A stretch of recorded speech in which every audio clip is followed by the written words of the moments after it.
Assalamualaikum warahmatullahi wabarakatuh. Kembali berjumpa dengan saya, Hisnul Arif dari Forum News Network. Relawan Jokowi akan segera menyelenggarakan musyawarah rakyat di Sulawesi Selatan. Ini merupakan musyawarah rakyat yang kedua setelah sebelumnya digelar di Bandung, Jawa Barat.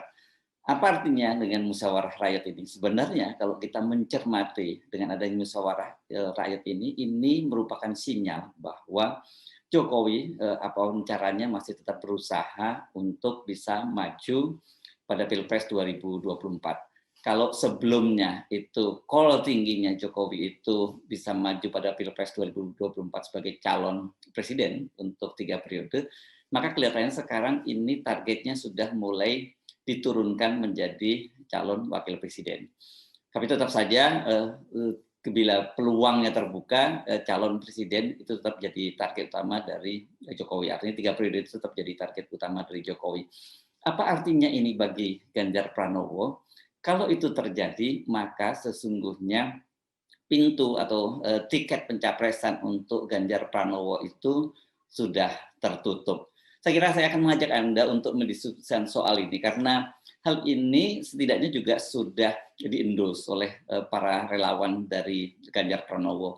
Setidaknya yang disampaikan oleh Joman, yakni Jokowi Mania yang dipimpin oleh Emmanuel Ebenezer. Dia misalnya, ini kan Emmanuel Ebenezer ini juga sekarang bergabung dalam relawan Ganjar Pranowo. Jadi memang kita tahu bahwa kebanyakan relawan dari Ganjar Pranowo termasuk juga Ganjaris itu mereka adalah barisan dari relawan Pak Jokowi yang kemudian mereka sekarang pada periode ini akan memindahkan dukungannya dari Pak Jokowi kepada Pak Ganjar. Tetapi kita tahu bahwa kalau dalam posisi misalnya relawan-relawan lain, relawan Jokowi itu yang sekarang sedang mendengar musyawarah rakyat ini kan prinsipnya mereka tetap pejah gesang menderek Pak Jokowi atau mereka yang menyebutnya pada tahun 2024 menderek Pak Jokowi. Nah, balik tadi, bagaimana dengan skenario-nya mereka? Seperti dikatakan oleh Emmanuel Ebenezer, mereka bersiap-siap kalau sampai Pak Ganjar Pranowo itu tidak mendapatkan tiket pencapresan, maka mereka siap-siap berbelok untuk mendukung Pak Prabowo Subianto. Saya kira ini pilihan yang sangat logik ya, secara ideologis kan memang tidak terlalu jauh lah katakanlah kalau Pak Prabowo itu dengan Pak Jokowi. Apalagi kita tahu sekarang Pak Prabowo itu sudah menjadi menjadi pembantu Pak Jokowi di kabinet, dan kita juga tahu dalam berbagai kesempatan Pak Prabowo itu bahkan terus-menerus memuji kepemimpinan Pak Jokowi. Misalnya dalam kesempatan terakhir ketika membuka musyawarah nasional atau muktamar, saya lupa persisnya acaranya persis itu, Pak Prabowo menyebutkan bahwa dia memberikan semacam testimoni walaupun dia jenderal bintang 3 baret merah, tapi dia mengakui dia itu kalah dibandingkan dengan Pak Jokowi, ilmunya, strateginya itu kalah dibandingkan dengan Pak Jokowi. Jadi ini mengisyaratkan bahwa diam-diam Prabowo pun juga tetap mengincar dukungan dari Pak Jokowi. Nah, bagaimana bentuk dukungan itu yang nanti tentu saja perlu kita cermati. Apakah skenario-nya Pak Jokowi itu kemudian nanti jadi wakilnya dari Pak Prabowo? Skenario ini jangan Anda anggap bercandaan. Ini soal yang juga digarap dan dipikirkan secara serius. Nah, sekarang dengan begitu mari kita kalkulasi ya. Kalkulasi sekarang ini dari semua calon presiden itu yang sudah hampir pasti dapat tiket itu kan baru 2, yakni Puan Maharani dari PDIP, karena PDIP ini kan meskipun perolehan suaranya tidak sampai 20%, belum memenuhi presidensial threshold kalau dilihat dari suara, tapi dari jumlah kursi itu PDI sekarang punya 128 kursi di DPR RI dan itu sudah lebih dari 25%, karena syaratnya kalau dari jumlah total 575 orang anggota DPR itu untuk 20% itu totalnya adalah 115. Dengan begitu PDIP sudah bisa mengusung calonnya sendiri. Tentu saja PDIP tidak mau dia mengusung sendirian, tidak mungkin dia mengusung sendirian, apalagi kalau yang diusung itu adalah Puan Maharani. Tapi sekarang yang jelas bahwa tiket dari PDIP itu sudah disegel untuk Puan Maharani. Apalagi kita sekarang dengar ada Dewan Kolonel dan sebagainya, itu menunjukkan bahwa memang tiket PDIP itu sampai sekarang adalah harga mati untuk Puan Maharani. Ini kan sebenarnya tiket ini kita sama-sama tahu tiket ini tadinya diincar oleh Ganjar Pranowo, dan Ganjar Pranowo rupanya ingin mengulang sukses story dari Pak Jokowi pada Pilpres 2014 ketika berhasil memfight accompli Ibu Megawati untuk menyerahkan tiketnya.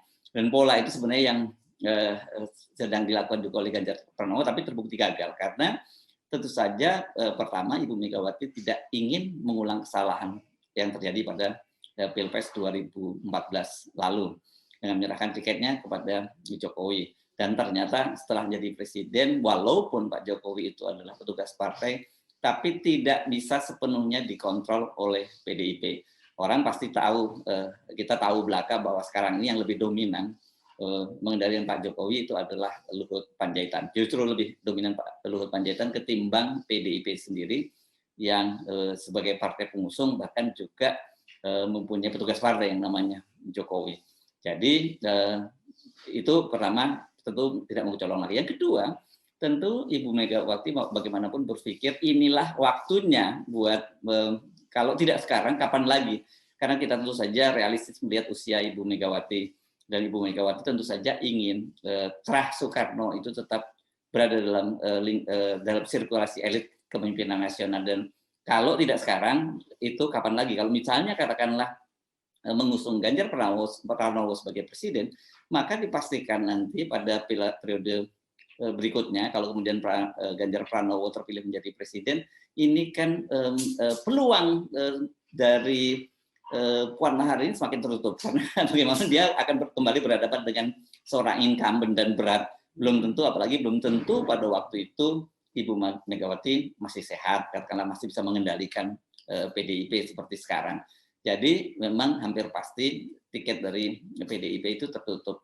Nah kalau begitu tiket dari yang itu yang pertama bahwa tiketnya sudah pasti Puan Maharani. Yang pemegang tiket yang kedua itu tentu saja Pak Prabowo. Sekarang dengan berkoalisi dengan PKB saja itu sudah cukup untuk mengusung calon presiden. Walaupun kita calon pasangan presiden maksud saya, walaupun kita tahu bahwa ini belum final. Jadi Pak Prabowo belum final dengan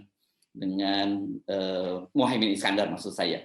Nah, tetapi setidaknya sekarang dia sudah punya tiket lah seperti itu. Sementara yang lain misalnya ada tiket lain yang sebenarnya dikreat oleh Pak Jokowi, yakni Koalisi Indonesia Bersatu. Ini di situ ada Partai Golkar, ada PAN, dan ada P3. Tapi kita tahu bahwa pertama tentu saja tiket ini yang pertama-tama tentu disiapkan untuk Pak Jokowi. Tadi kalau Pak Jokowi itu bisa maju 3 periode.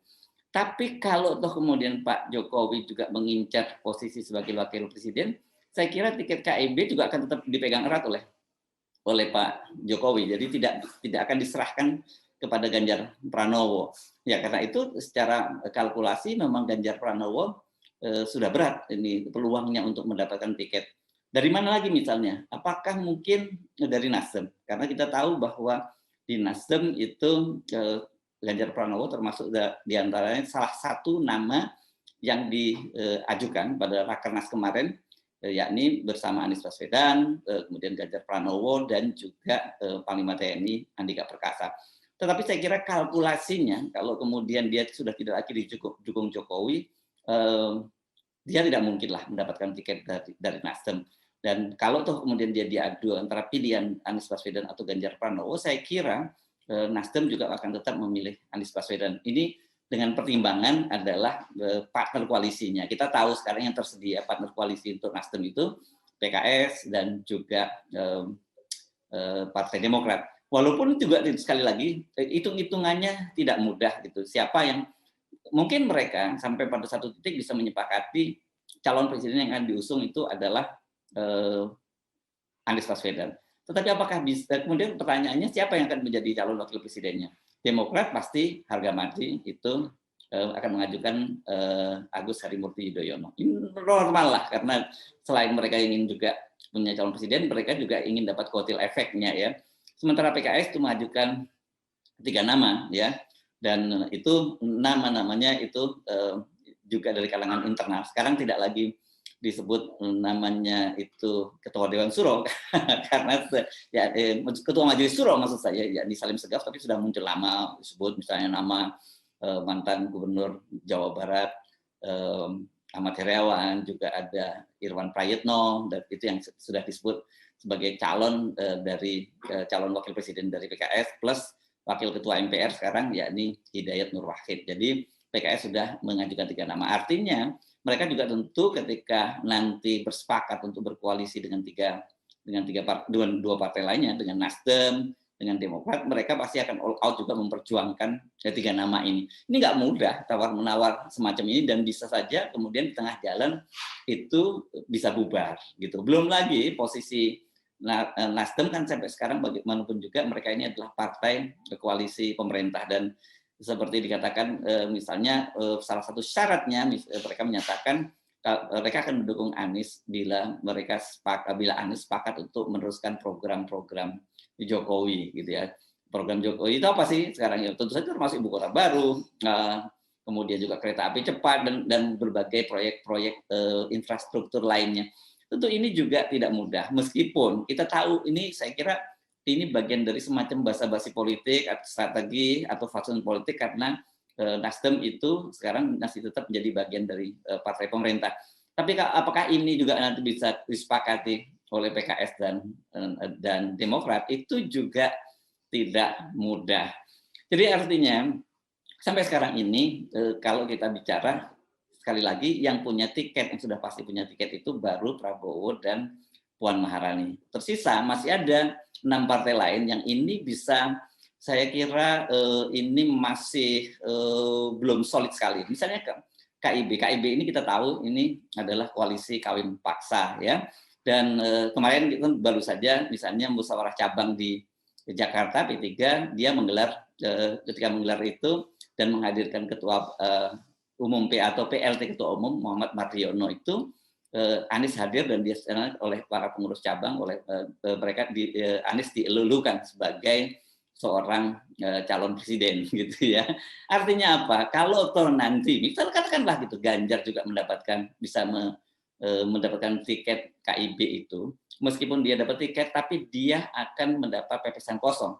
Karena aku yakin pemilih P3 maupun pemilih PAN ini tidak mungkinlah memilih Ganjar. Kalau mereka memilih Ganjar itu mereka sama juga dengan bunuh diri. Sekarang ini bagaimanapun kan konstituen dari PAN dan juga P3 sebagaimana diakui oleh masing-masing pengurusnya itu memang lebih dekat kepada Anies Baswedan gitu ya. Dan ini juga saya kira mereka juga harus, para pengurus harus dengan tegas mulai, meskipun dengan bermain-main, mereka terus harus munculkan gagasan, munculkan isu ini bahwa mereka akan memilih Anies Baswedan ini untuk mendapatkan kotel efek. Ya, kalau mereka menyatakan mendukung Jokowi maupun mendukung Ganjar, dipastikan tidak akan dapat kotel efek karena secara ideologis para pendukung ini berbeda sekali. Dan padahal kotel efek dari seorang calon presiden itu sangat penting buat PAN dan juga buat P3.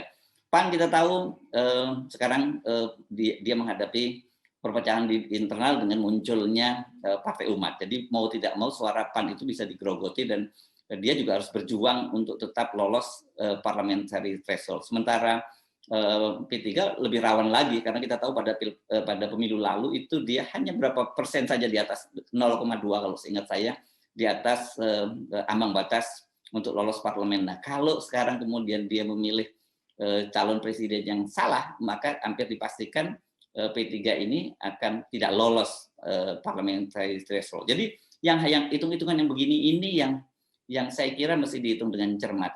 Sekali lagi, dan katakan kalau P3, kalau KIB sepakat mendukung Ganjar Pranowo. Bagaimana dengan para pemilih Golkar? Pemilih Golkar tentu saja mereka juga punya hitung-hitungan yang lain gitu. Apa manfaatnya mereka mengusung? Kalau Jokowi mungkin mereka masih dapat manfaat, tapi kalau mengusung Ganjar Pranowo tentu saja ini tidak ada manfaatnya buat Golkar. Tapi katakanlah begini. Katakanlah akhirnya KIB itu dan Jokowi sepakat mengusung Ganjar Pranowo, tapi Puan Maharani juga tetap maju. Kita nggak tahu dia berpasangan dengan siapa, apakah dia sebagai presidennya atau sebagai calon wakil presidennya. Tapi saya melihat cenderung dia pasti sebagai calon wakil presiden. Katakanlah dia berpasangan sebagai calon presiden, calon wakil presiden, dan presidennya adalah Prabowo Subianto. Dengan adanya Puan Maharani, dipastikan pemilih PDIP itu tidak akan memilih Ganjar Pranowo. Jadi partai-partai yang akan mengusung Ganjar Pranowo juga berpikir ulang. Ya, setidaknya misalnya gini deh, untuk wilayah Jawa Barat, Jawa Tengah saja yang Ganjar pernah menjadi gubernurnya, itu seperti dipastikan oleh Ketua Bapilu yang juga Ketua DPD PDIP Jawa Tengah, Bambang Pacul, dia memastikan kalau sampai Ganjar Pranowo maju pada Pilpres 2024 itu lewat partai lain, dipastikan dia tidak akan menang di Jawa Tengah. Kalau dia tidak menang di Jawa Tengah, ya berarti dia akan gagal menjadi calon presiden, dia menjadi presiden pada tahun 2024 nanti. Jadi itu tadi kalkulasi-kalkulasi macam ini yang membuat memang seperti yang dilakukan oleh Emmanuel Ebenezer ini realistis kalau mereka sudah mulai menyiapkan skenario andai kata Ganjar Pranowo itu gagal untuk mendapatkan tiket. Karena apa? Karena peluang Ganjar Pranowo untuk mendapatkan tiket itu sekarang kalau dalam kalkulasi saya jauh lebih rendah dibandingkan Anies. Anies sendiri juga masih harus berjuang setengah mati untuk mendapatkan tiket. Sementara Ganjar Pranowo itu jauh lebih berat perjuangannya untuk mendapatkan tiket. Walaupun sekarang lembaga-lembaga survei menyatakan bahwa Ganjar Pranowo itu sekarang elektabilitasnya tertinggi, tapi saya yakin tanpa ada faktor PDIP di belakang Ganjar Pranowo, maka sebenarnya Ganjar Pranowo itu bukan siapa-siapa. Jadi mari kita saksikan bagaimana skenario selanjutnya, bagaimana manuvernya. Kalau kita lihat sekarang kelihatannya Ganjar sudah mulai lebih realistis ya. Dia lebih mulai pokoknya apapun sekarang dia mulai menuruti kemauan dari Ketua Umum PDIP Ibu Megawati misalnya ya. Kemarin misalnya ketika ribut-ribut ada Dewan Kopral untuk menandingi Dewan Kolonel, dia meminta agar tone-nya ini diturunkan. Dia tentu tidak mau berbenturan. Jadi cara yang paling realistis buat Ganjar Pranowo itu jika dia ingin maju pada Capres 2024 itu adalah bila dia mendapatkan tiket dari PDIP. Bila dia tidak mendapatkan tiket dari PDIP, saya kira peluangnya sangat berat. Ya, siapa tahu kalau dengan cara bersabar, situasi nanti politik berubah, peruntungan membawa Ganjar bisa mendapatkan tiket dari PDIP.